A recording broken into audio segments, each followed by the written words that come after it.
Hello friends, नमस्कार। मैं हूं आपका होस्ट ब्रह्मदेव।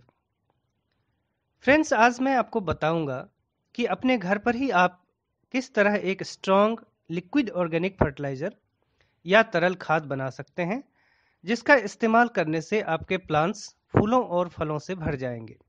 जी हाँ, यह तरल खाद पोटेशियम से भरपूर होता है और इसके अलावा इसमें phosphorus, manganese, copper, calcium, zinc, iron आदि भी मौजूद रहते हैं, जो प्लांट्स की ओवरऑल ग्रोथ और उसमें आने वाले फ्लावर्स और फ्रूट्स की मात्रा और गुणवत्ता को बढ़ाने के लिए जिम्मेदार होते हैं। तो फ्रेंड्स, चलिए काम शुरू करते हैं।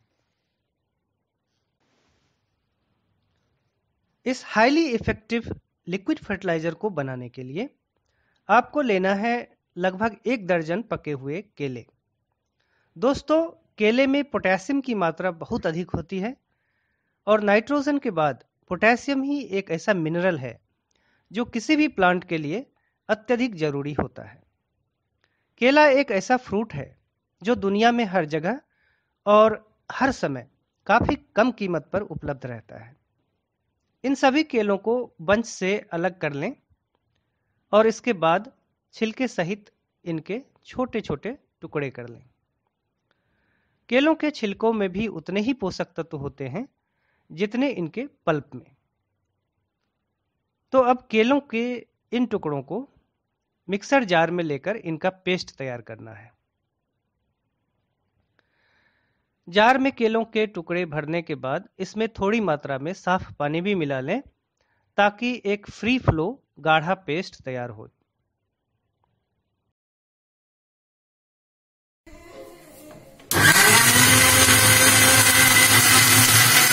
ये देखिए, सारे कटे हुए केलों का पेस्ट तैयार हो चुका है।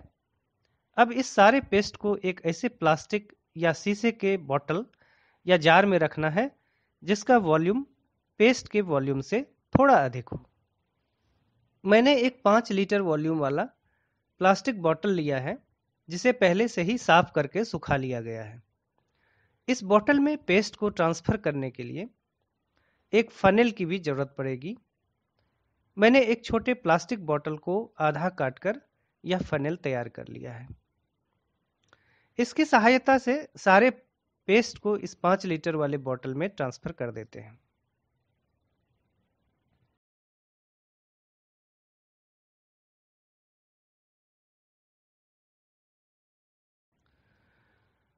बर्तन में चिपके हुए पेस्ट को साफ पानी डालकर डाइल्यूट कर लें और बचे खुचे सारे पेस्ट को बोतल में ट्रांसफर कर दें। इतना करने के बाद इस पेस्ट में थोड़ा साफ पानी और मिला लें ताकि एक फ्री फ्लो घोल तैयार हो जाए। फ्रेंड्स, अब अगले स्टेप में आपको लेना है देसी गुड़ और दही या योगर्ट 100-100 ग्राम की मात्रा में। ये दोनों ही चीजें लगभग हर घर में उपलब्ध होते हैं।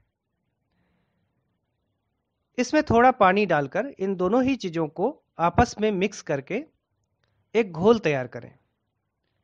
जब अच्छी तरह मिक्स होकर यह घोल तैयार हो जाए तब इसे केले के पेस्ट वाले बोतल में डाल दें।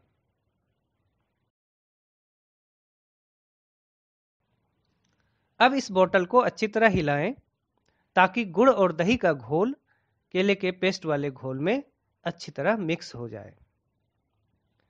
फ्रेंड्स, दही या योगर्ट में लैक्टोबैसिलस बैक्टीरिया होते हैं जो केले के पेस्ट को तेजी से डिकम्पोज करने का काम करेंगे। देसी गुड़ मिक्स करने की वजह से इनका इनिशियल ग्रोथ तेजी से होता है। यह सब करने के बाद एक कॉटन के कपड़े का छोटा टुकड़ा लेकर बोतल के मुंह को ढक दें और इस पर एक रबर बैंड चढ़ा दें। इसके बाद लगभग 2 हफ्तों के लिए इस बोतल को किसी छायादार लेकिन गर्म जगह पर रखें। फ्रेंड्स, आप देखेंगे कि लगभग 2 दिनों के बाद इस बोतल में हजारों छोटे छोटे बुलबुले छूट रहे हैं, जो एक्चुअली बैक्टीरियल डिकम्पोजिशन की वजह से रिलीज होने वाली गैसेस हैं। 2 दिनों के बाद अब डेली आपको एक काम करना होगा। हर दिन इस बोतल के मुंह से कपड़ा हटाकर इसके ढक्कन की सहायता से इसके मुंह को बंद कर दें और फिर इसे इस तरह हिलाएं।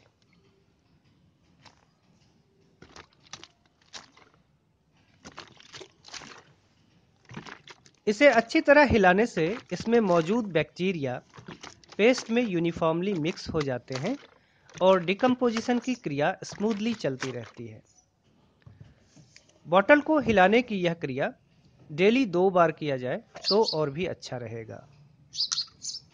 हर बार बॉटल को हिलाने के बाद इसका ढक्कन हटा दें और वापस कपड़े के टुकड़े से इसका मुंह बंद कर दें।